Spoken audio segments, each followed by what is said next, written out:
everyone, welcome to my YouTube channel. Today I am going to teach you a new topic that is asymptote, जिसे हम हिंदी में कहते हैं अनंत स्पर्शियां। तो सबसे पहले हम जान लेते हैं कि एसिम्प्टोट होता क्या है। तो देखिए यहाँ पे मैंने जैसे कि डेफिनेशन लिखा हुआ है, a straight line which touches the given curve at infinity, यानी कि अगर हम सरल भाषा में कहें तो एक ऐसी सरल रेखा स्ट्रेट लाइन जो किसी भी दिए हुए कर्व को इंफिनिटी पे अनंत पे जाके उसको स्पर्श करती हो, उसी को हम क्या बोलते हैं, एसिम्प्टोट। जैसे कि हिंदी में भी इसको क्या बोलते हैं, अनंत स्पर्शी, यानी अनंत पे जाकर अगर कोई रेखा स्पर्श करती हो तो उसे ही हम कहते हैं अनंत स्पर्शी। एक और डेफिनेशन देख लेते हैं, a straight line that continuously approaches the given curve but does not meet it at any finite distance. What does it means? It means a straight line जो कि कर्व के साथ साथ कंटिन्यू बढ़ तो रही है, उसको अप्रोच कर रही, continue approaches the given curve but does not meet it at any finite distance, पर किसी निश्चित डिस्टेंस पर, किसी निश्चित दूरी पर उस कर्व को वो मीट नहीं करती है, यानी कि उस कर्व को वो टच नहीं करती है। जैसे कि यहाँ पे मैंने डायग्राम से एक्सप्लेन किया है, ये एक्स एक्सिस वाई एक्सिस पे सपोज ये आपका y is equal to f of x, ये आपका एक गिवन कर्व है। तो पहले जैसे हमने पहले भी टेंजेंट पढ़ा हुआ है, तो कोई भी गिवन कर्व के करस्पॉन्डेंस में अगर हमको टेंजेंट ड्रॉ करना होता है तो क्या हो जाता है, ये ऐसा आपका इस टाइप का आपका टेंजेंट ड्रॉ होता है जो उस कर्व को टच करता है। जब हम बात कर रहे हैं एसिम्प्टोट की तो क्या हो जाएगा, ये टेंजेंट की तरह ही ड्रॉ होगा, पर इसको स्पर्श रेखा इसलिए नहीं कहा जाता क्योंकि ये इस कर्व को टच नहीं करता है ना। यहाँ पे क्या लिखा है, it does not meet it any finite distance, यानी कि ये किसी भी निश्चित दूरी पर इसको टच नहीं करेगा। तो हम इसको अदर वर्ड्स में क्या बोल सकते हैं, a straight line which touches the curve at infinity, यानी कि ऐसा स्ट्रेट लाइन जो दिए हुए कर्व को इंफिनिटी पे टच करता हो। दैट मीन्स हमको नहीं पता कि वो कहाँ पे टच करेगा, तो इसी को हम क्या बोलते हैं, एसिम्प्टोट्स, और इसको हिंदी में कहा जाता है अनंत स्पर्शी। तो इसमें क्या होगा, अब आपको बहुत क्या होगा, क्वेश्चन कैसे सॉल्व करना होगा, आपको कर्व के इक्वेशंस दिए होंगे और उस कर्व के करस्पॉन्डेंस में हमको फाइंड आउट करना होगा कि उस कर्व के करस्पॉन्डेंस कितने एसिम्प्टोट्स वहां पे लाई करते हैं। यहाँ पे एक की पॉइंट होता है, ये आप लोग नोट कर लीजिए, क्या की पॉइंट होता है, a curve of n degree can not have more than n asymptotes. क्या बोला मैंने, a curve of nth degree cannot have more than n asymptotes। ये आपका की पॉइंट है, ये आपको हमेशा याद रखना है। क्या बोल रहे हैं कि a curve of nth degree, यानी कि कोई भी गिवन कर्व है, सपोज यहाँ पे मैं एक इक्वेशन लिखती हूँ, कर्व का x cube plus 3xy x square y plus 4xy plus y plus 1 is equal to 0। Suppose this is the equation of a curve. Okay, तो मैं ये की पॉइंट क्या बोल रहा है कि कोई भी कर्व की nth डिग्री की कोई भी कर्व है तो उसके एसिम्प्टोट भी n एसिम्प्टोट से निकलेंगे, उससे एक्सीड नहीं कर सकते। जैसे कि अगर हम इस कर्व के इक्वेशन की बात करें तो इस कर्व की डिग्री क्या है, ये हो जाएगी इस कर्व की डिग्री यानी कि 3। तो इस कर्व की अगर हम बात करें तो डिग्री क्या है, यहाँ पे 3 है। तो जब हम इसके एसिम्प्टोट्स निकालेंगे तो हमको कितने एसिम्प्टोट्स मिलेंगे, सिर्फ 3 एसिम्प्टोट्स ही यहाँ पे मिलेंगे हमको। ठीक है, तो जितने डिग्री का कर्व होगा आपको उस कर्व के रिस्पेक्ट में उतने एसिम्प्टोट्स फाइंड आउट करना होगा। तो इसके ऊपर हम कुछ मेथड्स है एसिम्प्टोट फाइंड करने के, वो हम पढ़ते हैं, उसके ऊपर क्वेश्चन सॉल्व करते हैं, जिससे आपका ये कॉन्सेप्ट और अच्छे से क्लियर हो जाएगा। ओके, सो एसिम्प्टोट्स क्या होता है, हमने उसके डेफिनेशन समझ ली। आइए हम देखते हैं कि what is the method of finding the asymptotes corresponding to the given curve. तो यहाँ पे देखिए इसके 2-3 अलग अलग मेथड होते हैं। आज हम 2 मेथड पढ़ने वाले हैं। पहला ये वाला, put y is equal to mx plus c। देखिए यहाँ पे एक कर्व का इक्वेशन दिया हुआ है, x cube plus 2x square y minus x y square minus 2y cube plus x y minus y square minus 1 equals to 0। तो हम इसको फाइंड करेंगे, इस कर्व की करस्पॉन्डेंस हम एसिम्प्टोट फाइंड करेंगे। और कौन से मेथड से फाइंड करेंगे, जो फर्स्ट मेथड आपका दिया हुआ है, क्या होता है, y is equal to mx plus c। मैं यहाँ पे इस मेथड का वर्किंग रूल आपको एक्सप्लेन नहीं करूंगी, डायरेक्ट मैं इसको क्वेश्चन के थ्रू आपको एक्सप्लेन करूंगी। तो सबसे पहली बात यहाँ पे हम देख लेते हैं, हमारा जो गिवन कर्व है उसकी डिग्री कितनी है, 3 है। ओके, गिवन कर्व की यहाँ पे डिग्री कितनी है, 3। दैट मीन्स हमको कितने एसिम्प्टोट्स मिलेंगे, 3 एसिम्प्टोट्स मिलेंगे। ठीक है, अच्छा, अब हमको पता है एसिम्प्टोट होता क्या है, एक स्ट्रेट लाइन होता है, और स्ट्रेट लाइन का इक्वेशन क्या होता है, y is equal to mx plus c।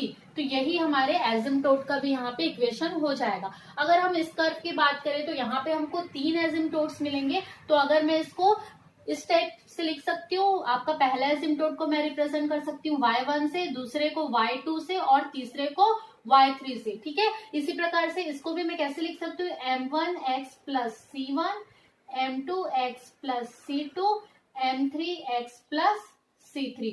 तो ये मुझे 3 asymptotes corresponding to this given curve find करनी है। ओके, तो यहाँ पे देखिए हमको बेसिकली फाइंड क्या करना पड़ेगा, m1, m2, m3, उसी तरीके से c1, c2, c3। तो आइए हम देखते हैं इस मेथड से हम m की वैल्यूज और c की ये डिफरेंट वैल्यूज कैसे फाइंड आउट करते हैं। तो देखो सबसे पहले क्या करना है, जैसे कि इस मेथड में लिखा हुआ है put y is equal to mx plus c, यानी कि जो भी इक्वेशन का गिवन कर्व है हमको क्या करना है, वहां पे जहां पे भी y है उसकी जगह mx प्लस c पुट करना है। तो क्या हो जाएगा, ये x cube plus 2x square in bracket mx plus c minus x in bracket mx plus c whole square minus 2 in bracket mx plus c whole cube. Okay,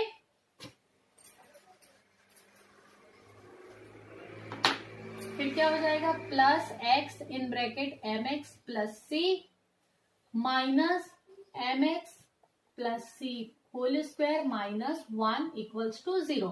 क्या क्या मैंने y की जगह mx प्लस सी put कर दिया। इसको थोड़ा सा एक्सपांड कर लेते हैं, ब्रैकेट ओपन कर लेते हैं, क्या हो जाएगा, ये x cube plus 2mx cube plus 2cx square, ऐसा हो जाएगा। यहाँ पे minus a plus B whole square का फॉर्मूला लग जाएगा, फॉर्मूला भी अप्लाई कर देते हैं, साथ में ब्रैकेट ओपन कर देते हैं। तो क्या हो जाएगा, m square x cube minus सी square minus 2m x square C, ऐसा हो जाएगा।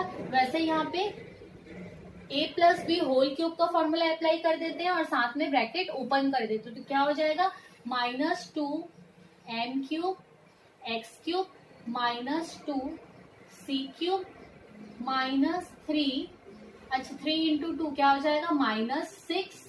अब क्या हो जाएगा, m स्क्वायर एक्स स्क्वायर सी, आगे माइनस 6m एक्स सी स्क्वायर। ओके, आगे प्लस, अब ये वाला पार्ट सॉल्व करते हैं, क्या हो जाएगा, m x square plus c x minus फिर से यहाँ a plus B whole square m square x square minus C square minus 2m x c minus 1 is equal to 0। क्या किया हमने, y की जगह mx प्लस सी रखा और उसके बाद सारे ब्रैकेट्स ओपन करके हमने सॉल्व कर दिया। अब यहाँ पे देखो, यहाँ पे जो गिवन इक्वेशन है, यहाँ पे हाईएस्ट डिग्री क्या है आपकी, x cube, second highest degree क्या है, एक्स स्क्वायर। तो बेसिकली इस मेथड में हमको करना क्या होता है, हाईएस्ट डिग्री के कोफिशिएंट को और सेकेंड हाईएस्ट डिग्री के कोफिशिएंट को 0 से इक्वेट करना है। दैट मीन्स क्या करना पड़ेगा, हमको एक्स क्यूब के जितने कोफिशिएंट्स है उसको और एक्स स्क्वायर के जितने कोफिशिएंट्स है उसको, दोनों को हमको क्या करना पड़ेगा, 0 से इक्वेट करना पड़ेगा। और इक्वेट करने के बाद जो हमको 2 इक्वेशन मिलेंगे, उसी 2 इक्वेशन के हेल्प से हम फाइंड आउट करेंगे m और c की डिफरेंट वैल्यूज। तो यहाँ पे देखो, अगर मैं इसका कोफिशिएंट निकालती हूँ, एक्स क्यूब ब्रैकेट में लेती हूँ, तो यहाँ से क्या क्या बचेगा देख लेते हैं। कितने टर्म्स है एक्स क्यूब वाले, ये है, ये है, ये है, और इधर आगे देख लेते हैं, ये है। बस एक्स क्यूब के हमको 4 टर्म्स यहाँ पे अवेलेबल है। तो क्या हो जाएगा, यहाँ से 1 plus 2m minus m square minus यहाँ पे क्या हो जाएगा 2m क्यूब, ये मिल गया। ये हमने निकाल लिया एक्स क्यूब का कोफिशिएंट। उसी तरीके से मैं सेकेंड हाईएस्ट यानी कि एक्स स्क्वायर का कोफिशिएंट निकाल लूंगी। एक्स स्क्वायर वाले देख लेते हैं कितने टर्म्स है, this one, second this one, third this one and fourth fifth. Okay, तो एक्स क्यूब वाले हमको, एक्स स्क्वायर वाले टोटल 5 टर्म्स है। तो देख लेते हैं क्या हो जाएगा, यहाँ पे 2c माइनस 2mc, ओके, यहाँ पे क्या हो जाएगा minus 6m square c, next term plus m minus m square. ये लिख लिया हमने एक्स स्क्वायर के कोफिशिएंट्स। प्लस आगे के टर्म्स को मैं यहाँ पे नोट नहीं कर रही हूँ, एक्सेट्रा मेंशन कर रही हूँ। क्यों? क्योंकि हमको यूज सिर्फ इन्हीं टर्म्स के कोफिशिएंट्स का है, आगे के टर्म्स हमारे लिए यहाँ पे नेग्लिजिबल हो जाते हैं। ठीक है, तो बेसिकली हमको करना क्या है, now equating the coefficients of x cube and x square to 0 we get. अब देखो यहाँ से फर्स्ट इक्वेशन हमारा क्या बन जाएगा, 1 plus 2m minus M square minus 2m cube is equal to 0। उसी तरीके से एक्स स्क्वायर के कोफिशिएंट्स को जब हम 0 से इक्वेट करेंगे तो क्या मिल जाएगा, 2c minus 2mc minus 6m square c plus m minus m square is equal to 0। तो इसी को हम मान लेते हैं इक्वेशन नंबर 1 और ये हो गया हमारा इक्वेशन नंबर 2। तो यहाँ तक क्लियर है। हमने क्या किया, एसिम्प्टोट का इक्वेशन एसिम्प्टोट फाइंड करने के लिए उसका इक्वेशन क्या होता है, y is equal to mx plus c ही होता है और यही हमको पुट करना है इस मेथड में। y की जगह हमने mx प्लस c पुट किया, एक्सपांशन किया, ब्रैकेट ओपन किया, सॉल्व किया और एट लास्ट हमने क्या किया, दो फर्स्ट हाईएस्ट डिग्री के कोफिशिएंट्स और सेकंड हाईएस्ट डिग्री के कोफिशिएंट्स को 0 से हमने इक्वेट किया, जिससे हमको दो इक्वेशंस मिल गए यहाँ पे, इक्वेशन 1 और इक्वेशन नंबर 2। अब आप यहाँ पे देख सकते हैं पहला इक्वेशन आपका कंप्लीट किसके टर्म्स में है, m के टर्म्स में है और दूसरा इक्वेशन आपके किसके टर्म्स में, m और c के टर्म्स में। तो पहले हम इक्वेशन नंबर 1 सॉल्व करके m की वैल्यू फाइंड आउट करेंगे और इसकी हेल्प से फिर हम c की वैल्यू फाइंड आउट करेंगे। ओके, तो ये दो इक्वेशंस हमको मिले थे, एक m के टर्म्स में, एक mc के टर्म्स में। Now we have to solve this two equations. So here from equation number 1 this can be written as 1 minus m square plus if I take 2m common, what I will get, 1 minus m square which is equals to 0. This implies that 1 minus m square 1 plus 2m is equals to 0. This can be written as 1 minus m 1 plus m 1 plus 2m is equals to 0. So on solving this I get the value m as 1, m as minus 1 and m is equals to minus 1 by 2. Okay, so let us assume this m1, this one m2 and this one as m3. m की यहाँ पे मुझे तीन values मिलेगी, 1 minus 1 and minus 1 by 2। मैं इसको m1 m2 और m3 assume कर लेती हूँ। Now we have to solve equation number 2।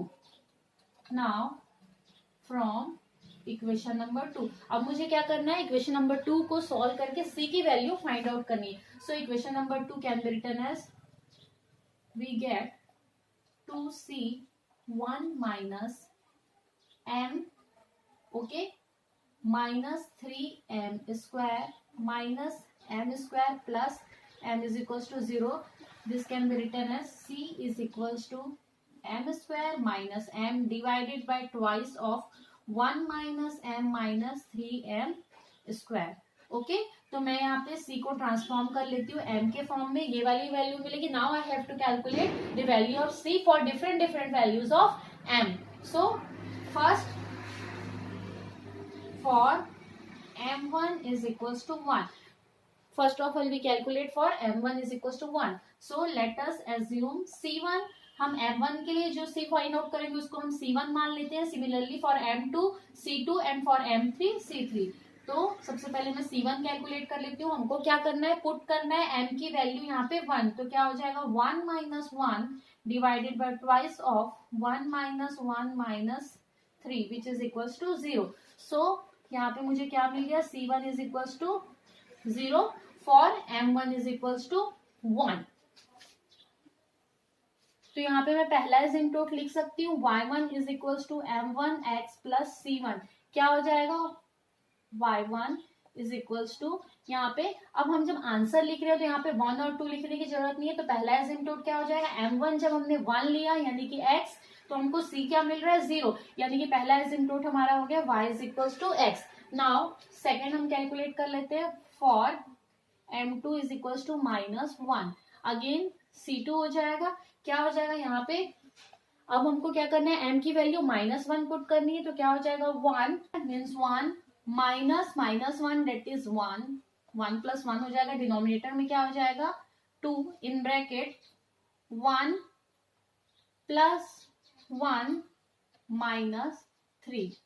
Solve करने पे क्या मिल जाएगा, 2 डिवाइडेड बाई 2, 2 माइनस 3, सॉल्व करने पे हमको मिल जाएगा -1। सो C2 यहाँ पे हमको मिल गया -1 for M2 is equals to -1, यानी कि M2 -1 रखने पे हमको C2 भी क्या मिल रहा है, -1। तो यहाँ से आप सेकेंड एसिम्प्टोट निकाल लेंगे तो क्या हो जाएगा, y2 is equals to M2x plus C2 ऐसा था, तो यहाँ से क्या हो जाएगा, y is equals to for -x -1, और इसको कैसे लिख सकती हूँ, x plus y plus 1 is equals to 0। So ये हमारा निकल गया सेकेंड एसिम्प्टोट। अब हमको कैलकुलेट करना है last one, that is for M3 is equals to -1/2।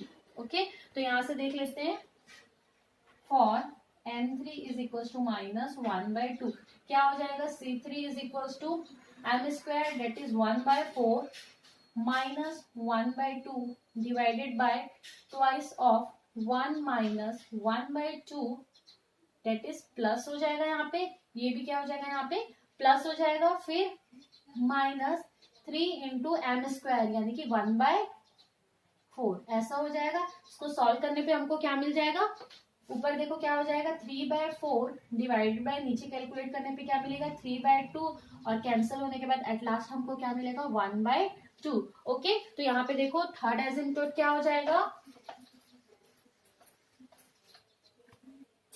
y3 is equals to M3x plus C3 which is equals to y is equals to M3 था -1/2 x plus 1/2, ये मिल गया हमको थर्ड एसिम्प्टोट। इसको और कैसे लिख सकते हैं, 2y plus x is equals to 1, this can be return like this. Okay, तो यहाँ पे देखो हमको 3 एसिम्प्टोट मिल गए, हमारा आंसर क्या हो जाएगा, first y is equals to x, second x plus y plus 1 is equals to 0, and third one 2y plus x is equals to 1। तो ये 3 एसिम्प्टोट्स हमको मिल गया corresponding to our given curve. तो यहाँ पे हमने देखा कर्व के इक्वेशन था, हमने सबसे पहले डिग्री देखा, कितने डिग्री की कर्व है, जितने डिग्री की कर्व है उतने एसिम्प्टोट्स हमको कैलकुलेट करना है।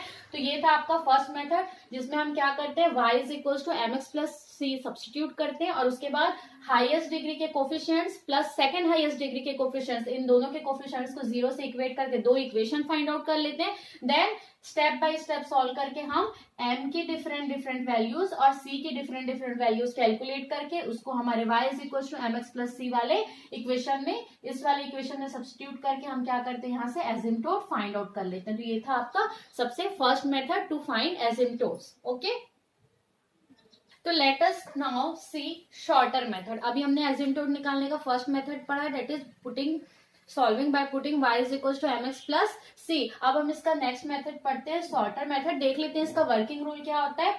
Put x is equal to 1 and y is equal to m in the highest degree terms and equate it to 0। Above equation is represented by phi n of m, यानी कि जो भी curve का equation दिया होगा उसमें जो highest degree term होगा उसमें हमको क्या करना है, x की वैल्यू 1 और y की वैल्यू m पुट करना है, और उस इक्वेशन को हम किससे रिप्रेजेंट करेंगे, फाई n ऑफ m से, और उसको हमको करना है इक्वेट 0 से। Okay, next form phi of n minus 1 m in similar way. Same इसी प्रोसीजर से जैसे हम फाई इन m बनाएंगे, x की वैल्यू 1 और y is equal to m put कर, इसी तरीके से हम क्या करेंगे, phi n minus 1 of m भी बना लेंगे, and then we have to find the value of c by help of this formula. क्या फॉर्मूला दिया, c is equal to minus phi n minus 1 of m upon phi n dash of m। तो आइए directly इसके ऊपर हम एक question solve करते हैं, जिससे आपका ये शॉर्टर मेथड बहुत अच्छे से क्लियर हो जाएगा। तो यहाँ पे देखिए इक्वेशन ऑफ कर्व दिया हुआ है, इसका सॉल्यूशन करते हैं। हमको क्या करना है, हम इसको शॉर्टर मेथड से सॉल्व करेंगे। तो फर्स्ट ऑफ ऑल हमको क्या करना है, x की वैल्यू 1 और y की वैल्यू m पुट करना है, किसमें, हाईएस्ट डिग्री टर्म्स में। तो इस इक्वेशन में देख लेते हैं, इस इक्वेशन की हाईएस्ट डिग्री क्या है, n इज इक्वल टू 3। यहाँ पे देख सकते हैं हाईएस्ट डिग्री इस पूरे कर्व के इक्वेशन की 3 है। तो हाईएस्ट डिग्री टर्म्स में यानी कि हम बना लेते हैं फाई n ऑफ m, तो यहाँ पे हो जाएगा फाई 3 ऑफ m, और क्या हो जाएगा, जो थर्ड डिग्री टर्म्स है उसमें हम क्या करेंगे, ये वाली वैल्यू सब्स्टिट्यूट करेंगे। तो यहाँ से देख लेते हैं, ये इतनी हमारे पास थर्ड डिग्री टर्म्स है, और ये क्या है, हमारी सेकंड डिग्री टर्म्स हो जाएगी। तो सबसे पहले यहाँ पे सब्स्टिट्यूट कर लेते हैं, x की value 1 plus 2m minus m² minus 2m cube okay, और इसको हमको क्या करना है, इक्वेट करना है 0 से। ठीक है, तो इसको कैसे लिख सकती हूँ मैं, यहाँ पे थोड़ा सा रीअरेंज कर लेते हैं, 1 minus M square plus 2m, अगर मैं कॉमन ले लूँ तो अंदर बचेगा 1 माइनस एम स्क्वायर, और इसको मुझको इक्वेट करना है 0 से। सॉल्व कर लेते हैं, क्या हो जाएगा, 1 minus M square 1 plus 2m is equal to 0। On solving this 1 minus m, 1 plus m, 1 plus 2m is equals to 0, which will give m is equals to 1 minus 1 and minus 1 by 2. Okay, तो मैंने क्या किया, five n of m क्या equate किया, उसको 0 से equate किया, और उसके बाद उसको सॉल्व करके मैंने m की यहाँ पे 3 वैल्यू कैलकुलेट कर ली। ओके, नेक्स्ट हमको क्या करना है, five n minus m of n minus 1 m निकालना है। देख लीजिए कैसे हो जाएगा आगे।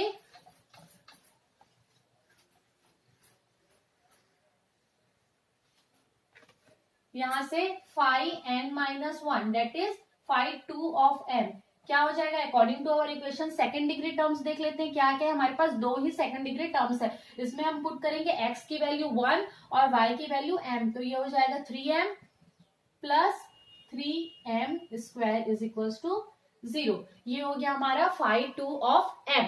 ओके, अब आगे देख लेते हैं, हमको बेसिकली करना क्या है, वैल्यू c की फाइंड आउट करनी है। तो अब हम c का फॉर्मूले में इसको सब्स्टिट्यूट कर देते हैं। c का फॉर्मूला क्या होता है, minus of 5 upon 5 dash of m, ये हो जाएगा c का फॉर्मूला। तो यहाँ पे देख लेते हैं क्या हो जाएगा, वैल्यू सब्स्टिट्यूट करने में माइनस ऑफ 5 क्या आया था, 3m plus 3m square divided by 5 dash of m। तो यहाँ से देखो 5 हमारा ये था, इसका डैश, डेट मीन्स इसको डिफरेंशिएट करना पड़ेगा 1 टाइम। तो ये क्या हो जाएगा, 0 plus 2 minus 2m minus 6m square. तो क्या हो जाएगा, ये 2 minus 2m minus 6m square, ये हमको मिल गया c की वैल्यू। ओके, अब हमको क्या फाइंड आउट करनी है, c की different value corresponding to m।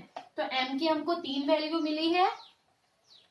Okay, m की हमको यहाँ पे 3 वैल्यू मिली है, तो हम इसको सॉल्व कर लेंगे। क्या हो जाएगा, for m is equals to 1, first value, यहाँ पे भी हम इसको m1 भी मान सकते हैं। तो यहाँ से हमारा c1 क्या हो जाएगा, यहाँ पे मैं m पुट कर दूंगी, सॉरी 1 पुट कर दूंगी, तो क्या हो जाएगा 3 plus 3 divided by 2 minus 2 minus 6, ऐसा हो जाएगा। मैंने क्या किया, m की वैल्यू 1 के लिए मैं पहले c1 यहाँ पे कैलकुलेट कर रही हूँ। ओके, तो इसको सॉल्व कर लेते हैं। क्या हो जाएगा, यहाँ से minus 6 divided by minus 6 that is equals two plus 1। Okay, तो यहाँ पे c की वैल्यू मेरे को क्या मिल गई, प्लस 1। उसी तरीके से for m2 is equals to minus 1।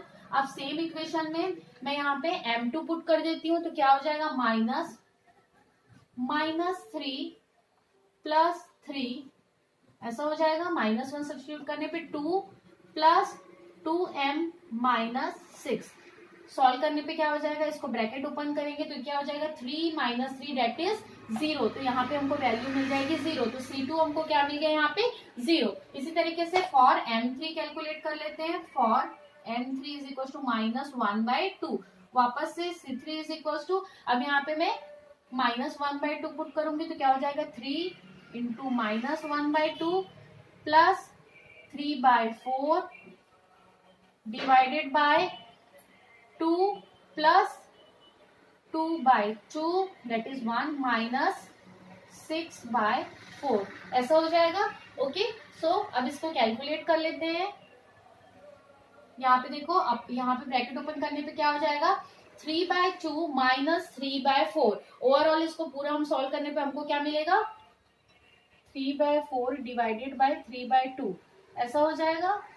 ये हमारा C3 है, यानी कि हमको सॉल्व करने पे यहाँ पे क्या मिल जाएगा, 1 बाय 2, तो हमको C3 मिल गया। अब हम इसकी करेस्पॉन्डेंस 3 एसिम्पटोट लिख सकते हैं। फर्स्ट एसिम्पटोट हमारा क्या हो जाएगा, y is equal to m1x plus c1, that is m1 हमारा आया था 1, और m1 के करेस्पॉन्डिंग में हमको c1 क्या मिला था, 1, तो x प्लस 1, ये हो गया आपका फर्स्ट एसिम्पटोट।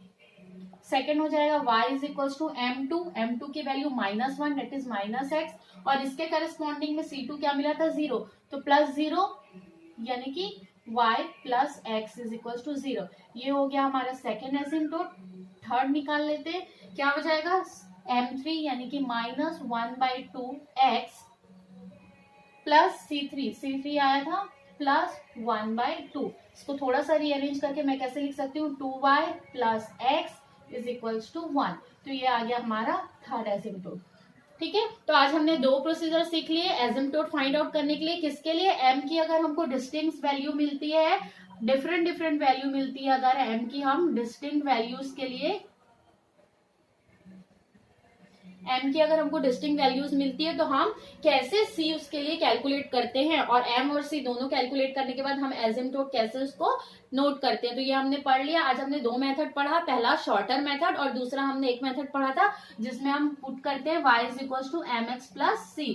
तो यहाँ से आई होप आपका कॉन्सेप्ट अच्छे से क्लियर हो गया होगा कि किसी भी गिवन कर्व के लिए हम एसिम्टोट्स कैसे फाइंड आउट करते हैं। Thank you. ओके, तो बहुत जल्दी हम अपने नेक्स्ट वीडियो के साथ आपसे मिलेंगे। हमारे नेक्स्ट टॉपिक एसिम्टोट पे ही आगे हम और पढ़ेंगे। अभी हमने पढ़ा कि m के डिस्टिंक्ट वैल्यूज के लिए हम कैसे एसिम्टोट फाइंड आउट करते हैं। नेक्स्ट हम पढ़ेंगे अगर m की हमको सिमिलर वैल्यूज मिल रही है, यानी कि पैरेलल वैल्यूज, सपोज m की हमको 1 और 1 इस टाइप की कुछ सिमिलर वैल्यूज मिलती है, तो उसके लिए हम एसिम्टोट कैसे फाइंड आउट करते हैं। तो आज के लिए इतना काफी है। मेरी वीडियो अगर पसंद आई हो तो लाइक और सब्सक्राइब जरूर करें। Thank you.